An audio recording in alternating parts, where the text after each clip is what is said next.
Hey, welcome to One Foot of Books, episode 3, I believe. Yeah, 3.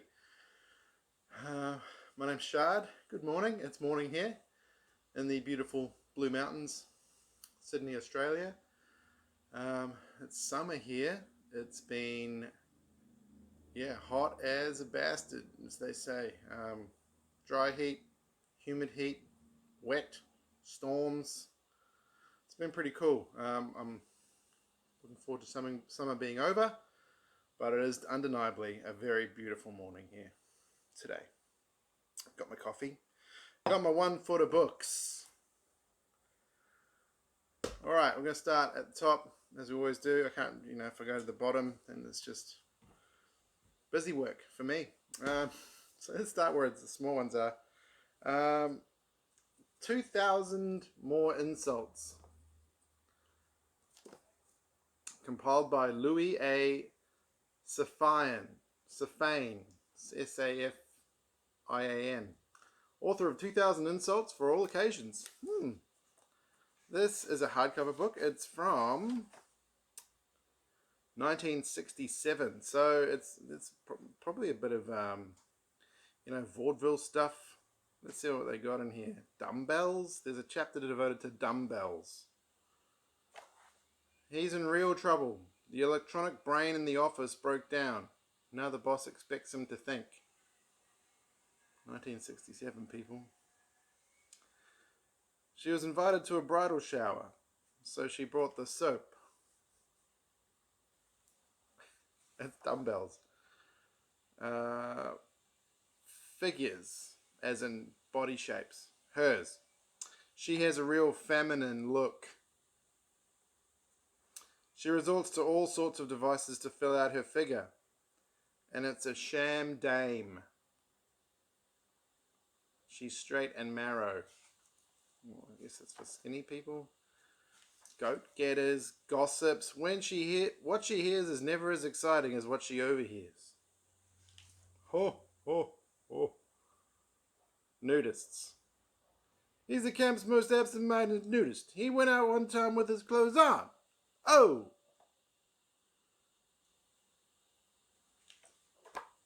Tightwads. He's a real carefree guy. Doesn't care as long as it's free. That's good. That made me laugh. All his clothes are tailored with one-way pockets. Ooh, yeah, that's pretty cool. 1967, 2,000 More Insults. That's good, man. I like that one. I like that. I'll have to dip into that a bit more. I've had that book for years. This is a book I just finished. The Truth by Neil Strauss. Neil Strauss is, of course, the rock and roll writer, Hollywood extraordinaire. He did The Game and Rules of the Game. He ghost wrote Marilyn Manson's biography, a few other things. He writes for Rolling Stone and a few other places. I quite like this book. It's his exploration. He breaks up with his, it's a very privileged point of view book. He's a rich white guy living his dream life, dating a supermodel, and he's like, yeah, you know what if this isn't everything, So he breaks up with his supermodel girlfriend and starts exploring non-monogamous based lifestyles. Has a bunch of meaningless sex with a bunch of, admittedly by Strauss, beautiful women. Sets up a harem, sets up a kind of a love shack kind of thing with other couples. Fails spectacularly at all of them, and then winds up back with his also forgiving supermodel girlfriend, and they get married. And they've since had a kid and divorced, so, but that was after this book. But this is a pretty insightful book. Like what he goes through, he explores a lot of different therapy methods, psychological toolkits, and there's a lot in this that I like, and there's a lot that I didn't really care for. Like I didn't like, he's the rock and roll writer. He's Duchovny's character in Californication is kind of based on him. Very enviable position, and he's still like, yeah, it's not enough. And I guess it's like, part of me is just like, yeah, he's just a human like the rest of us. But another part of me is like, he hangs out with Rick Rubin and gets spiritual advice from him. And I'm just like, that's pretty cool. I'd say listen to that kind of guy more, rather than just, he kind of just, shakes things off at the start and just goes and gets his rocks off with as many people as he can. And then figures out, oh, you know what, it's hollow. Oh, wow, really? Big insight there. I think we all get to that stage eventually. But yeah, I read it. It was entertaining. Had some cool insights in it. Very privileged position Strauss is in. So it makes him a little bit unrelatable. Quite a lot unrelatable. But he's a good writer. And it kept me reading. And I finished it in a couple of weeks. This is not a tell. My moustache here is going up into my nose and making it itch. This did take a couple of weeks to read. Yeah. By the end, I was kind of like I wanted to be done. Last quarter, I was just like, you're right. Come on, let's go. What's the end here? This is another humor book. I've taken a page in the Bible. A medley of Jewish humor. Hardcover, very well wrapped in plastic by my bookstore friend Rachel. It's in fantastic condition. It's 1985. And it's just a massive compilation by Alfred Marx of Jewish humor. I did look up a page here before. And it's just a bunch of Jewish jokes. It's pretty cool.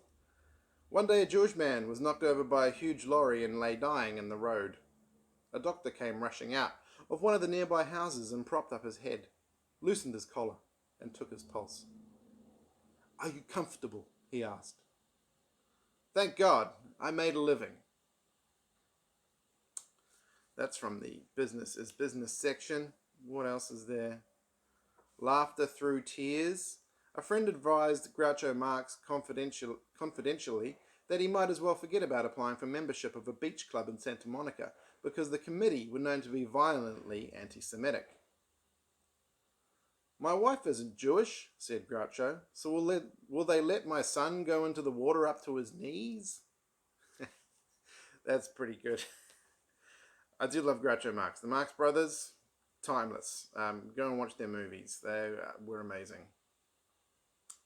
Laughter through tears. The world is divided into two groups of nations. Those that want to expel the Jews and those that do not want to receive them. That's from Chaim Weizmann.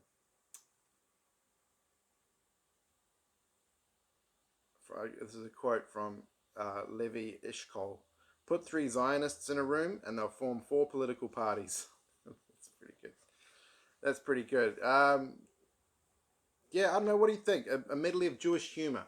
There's a lot of anti-Semitic stuff going on at the moment. Well, there always has been, but there's it's balancing out, and it's taking a lot of people unawares. And not that I'm against it or anything, but like that. But no, not at all. But it's it's always been in the news, hasn't it? Israel and Jewish humor. Can I laugh at these jokes? I don't know. Some of them are pretty funny, but it is 1985 in this book. I don't know. What do you think? World War Z, Max Brooks. First edition. I was waiting in line to get this book, man. I got it at Kinokuniya in Sydney. I got the audiobook like a month or two before I got this. So the audiobook came out before the book for some reason. And I loved this. I was in a huge zombie phase at the time. I still am. I still love my zombies. I read the Zombie Survival Guide, and I was just like, I want more Max Brooks. Max Brooks is awesome, and he is awesome. He's written some great books, and this is awesome. This is great. This is great. Max Brooks, if you're out there, I've got a first edition here. I want to get it signed by you if that's not too much of a problem. I would really appreciate that. I'm a big fan. Love this book. Love the audio book with all the different actors. I love what you did with the zombie genre. Thank you. a teaching seminar with Milton Erickson. I don't know if you guys know about Milton Erickson. If you're in the self-help circles, he's a big name, a huge influence on people like Anthony Robbins. He was the originator, as it were, of Ericksonian hypnotherapy, where it's, I'm dumbing it down a lot, but he just kind of hypnotizes people by talking to them and asking them questions repeatedly. I've got two books like this. This is one edition. I've got another separate book with the same style. It's just a bunch of recorded conversations with him he's had at various lectures and workshops and stuff like that. I've read a little bit of it. It's pretty cool. Yeah, he's a big influence, man. And if you haven't heard the name, go and check him out. This was from 1980, hardcover. It's in okay condition.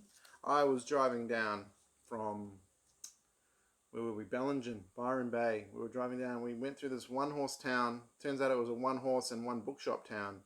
And the bookshop was this big old bookshop. Like, you're just like, wow, what's this doing in this tiny-ass town?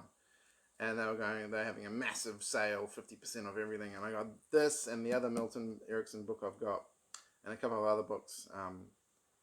They were still not cheap, but they were a lot cheaper than they were. And I was very happy to get this. And the other ones I got that we'll see in my adventures through the bookshelves. So yeah, Milton Erickson, there's the guy there. Yeah, very influential guy in the kind of hypnotherapy, NLP, self-help spheres. I don't know where I got this from. Dictionary of Cynical Quotations. As a younger man, and I guess still to a certain extent, I prided myself on my cynicism. It can get a bit dusty, this one. Cynicism is, you got to be careful with cynicism. It's fun when you're in your teens and 20s. Starts getting a little less fun in your 30s, and by the time you hit 40, if you're still kind of cynical like that, get into therapy. I'm not saying give up your cynicism, but it's most likely led you into cycles that are doing you no good.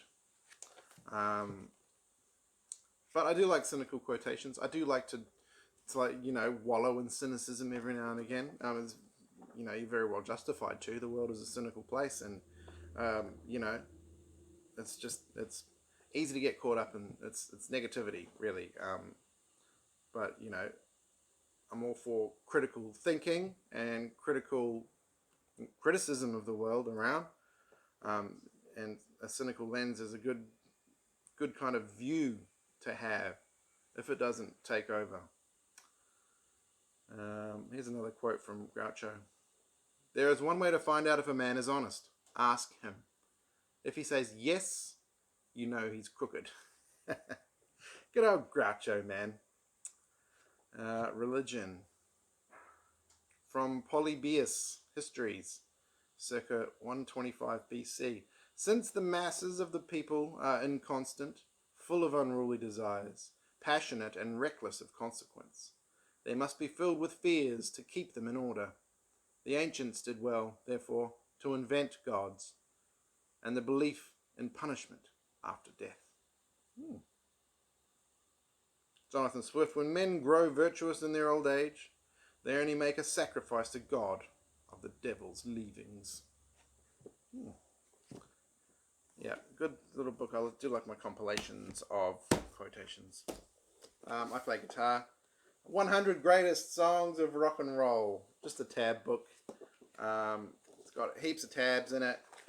Tabs and chord charts. And what was that? That's the song that I printed out. Rancho Santa Fe. That's by Evan Dando. I do like that song. And I do know how to play it. It's good.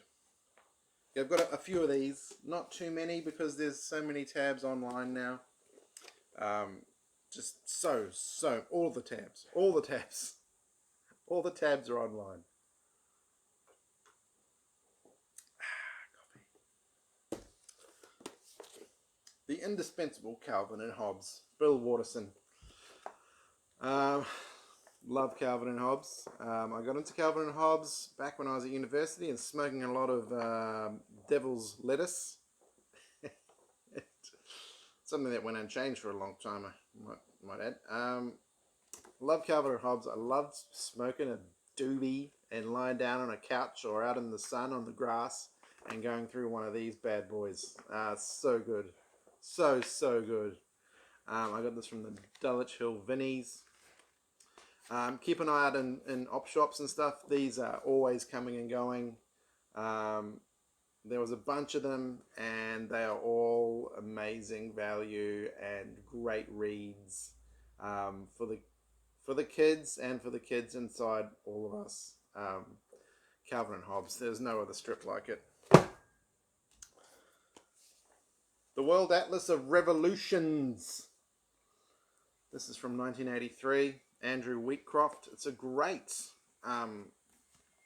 atlas up to the point of the early 80s, which showed how revolutions started and stopped and came and went in various parts of the world. Fascinating atlas. Just lays it out in maps, key battles, where they took place, who was involved. Yeah, great book. I've seen it around a few times at different op shops, different editions, like this. This is a 1983 one. But yeah, I've seen it around. Not too often. I've had this probably about 8 or 9 years. I've probably seen it 3 or 4 times. More in op shops around the area in Sydney. If you like revolutions, military history, societal and political history, this is a great book, a great resource. Really like that book. Between the Lines, How to Detect Bias and Propaganda in the News and Everyday Life. Eleanor McLean. I don't know where I got this from. Oh, hey, it's got a receipt in it. Salvo's in Marrickville. Looks like I got 3 books for $2 each, and this was one of them. Yeah, there you go. Salvation Army and Marrickville Road. I think I have read a little bit of this over the years. There's it's a pretty cool book. I do remember it now. It's kind of like a learning book, a teaching book, a textbook, if you will. Takes you through how the media works and exercises and how to disseminate the media and its techniques and tactics in order to keep you swayed one way or another. It's from, when is this from? I think it's the early 80s, so it's probably a bit dated. 1981. Black Rose Books out of Montreal in Quebec. Yeah, like I say, I have read a bit of this. It's got a lot of exercises, a lot of discussions to have with other people who might be learning stuff from the book with you. Yeah, I should look at that again. I do remember reading a bit of it years ago. Between the Lines, 1981. Oceanic Mythology. I got this at a secondhand bookshop at the south end of King Street in Newtown, the St. Peter's end. And there was 2 editions. There was one that had a slightly less faded spine, and then this one. And this one was about $5 cheaper. So I got the one with the slightly more faded spine. I was going through a stage of, like, I was quite obsessed with Pacific history, Nan Madol, that stone city out in the middle of nowhere, on the island of Pompeii. Is it the Marshall Islands? No, it's not the Marshall Islands. North of Papua New Guinea. Yeah, the Pacific is like a fascinating area to me. It's like a country. Well, not a country, but it's like a landmass without being a landmass. and it's got a fascinating history. I'm a New Zealander as well, so I am like a Pacific Islander, I guess, in by definition, born and raised there, and yeah, I really like the history of it. It's also recent, but feels really ancient, and a lot of unexplained stuff, and especially like Nan Madol and the structures and histories that haven't really been explored properly in the Pacific region. And this is a great book. I used it a bit for research for an article. Micronesia, like I've always loved the Micronesian thing. That's a map of the ocean. It's a map. That's how they get around. Sticks tied together, like amazing navigators, and such a rich culture in terms of mythology and stuff like that. Great. This is from Rosalind Poignant, and was published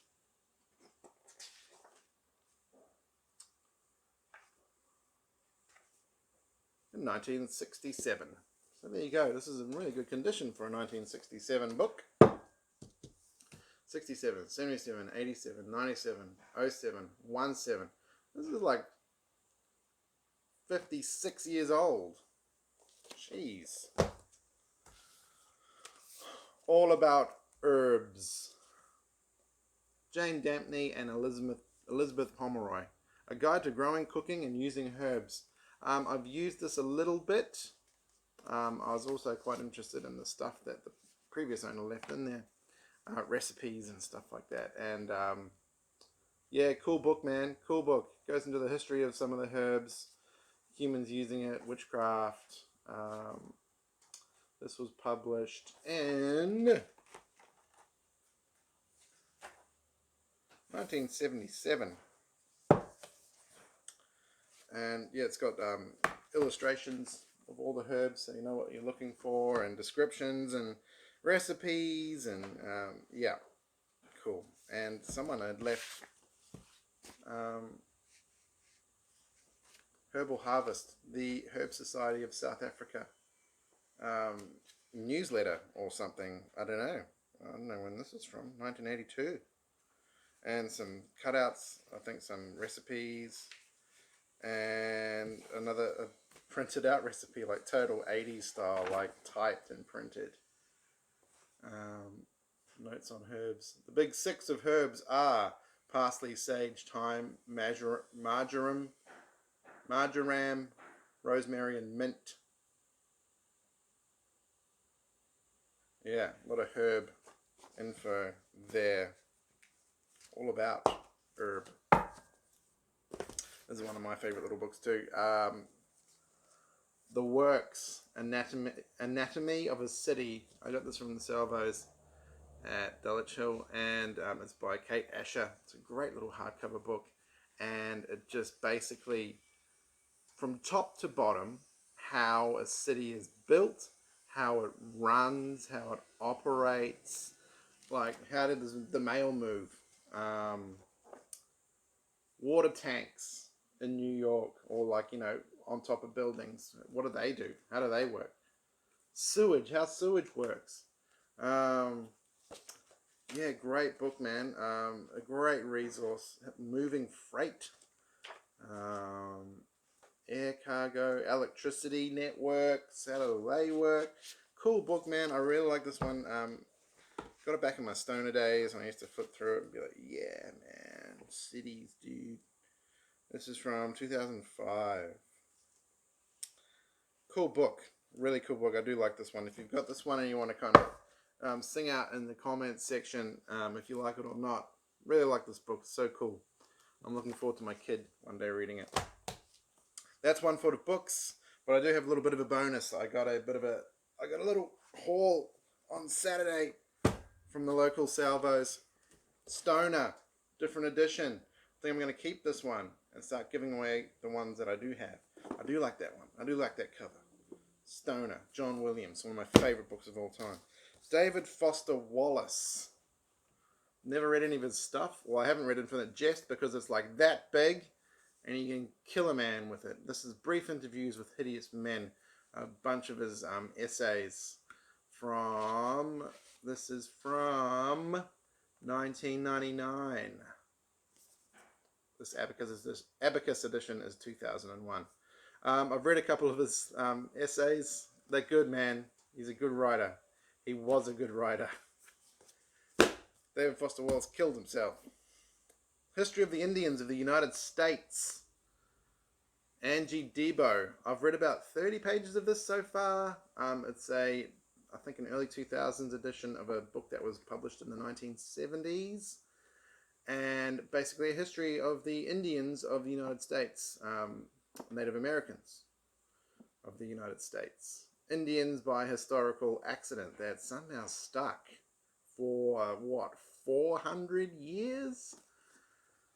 You guys are Indians. But what? Well, we're not Indians. What's India? India's a country. We thought we were there. Oh, but you're not. Okay, well, you're Indians. For 400 years. More. Now, still. Native Americans. Come on. Great book. Very heartbreaking. Yeah. I do like reading about history of native peoples and stuff like that, and what the Native Americans went through. Jesus. God, white people are not nice people a lot of the time, I gotta say. And The Essential Plato, with an introduction by Alain de Botton. This is a hefty tome, man. This is about 1,300 pages of essential Plato. So the Republic, the death of Socrates, that kind of stuff. The death of Socrates in here. The trial and death of Socrates. It's got the whole of the Republic in it. Selections from Lysis, Dialogues and the Laws. It's got the Symposium. My God, this is exhaustive. And I didn't have any Plato, and I saw this and I was like, $4? Sold, ma'am. So that was my little stash, my little haul from Saturday. Thanks for tuning in to 1 Foot of Books, plus the bonus Saturday haul. My name's Shard. Thanks for watching. I know there's a lot of content out there, and I want to thank you for watching some of mine. It really makes, even though like my last video's got like 40 watches, I'm like, man, 40 people watch my stuff. That's awesome. Thank you. From my little lounge room in the Blue Mountains of Sydney, Australia. Much love. I'll see you next time. 1 Foot of Books. Hit me up in the comments below. Like, subscribe, all that stuff. I don't know. My views are very low. My bar is low. I'm just doing this for fun, and I love it, and it's really cool, and I like sharing it with you. So thanks for watching. Comment away. Yeah, thanks.